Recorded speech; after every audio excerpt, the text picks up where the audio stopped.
Wa alaikum salam wa rahmatullah. Sunana alhaji Ibrahim yawo makaman yalwan bawa wakilin birnin Saminaka.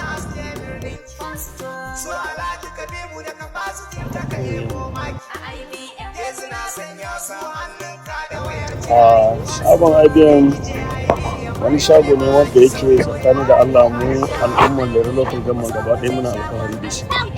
Domin dukkanin abin da ya kasance sai mun je Kano mu so shi ko Kaduna ko Jos ko wasu garuruwa ma nesa misali irin su Lagos da ma kasashen ƙetare in dai ya shafi harkan waya to muna samun shi a nan a gida a sauƙaƙe.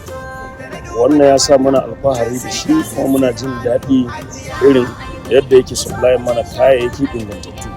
Ko a yau da mu je gaisuwan sallah a fada mai martaba sarkin Saminaka wayan da nake amfani da ita sai da wani basarake ya ce in zo in ƙara ma kamfanin nan kuɗi a wa'inda na sai wayan kuɗi su kuma su ƙara ma kamfani. Ina amfani da Tecno Spark 30 Pro. A gaskiya mu'amala da kwastomomi mu'amala ce wanda yake mai daɗi domin babu wani kwastoma da zai zo na kuka ce an ci mutuncin shi ko an wulaƙanta shi. Na gode.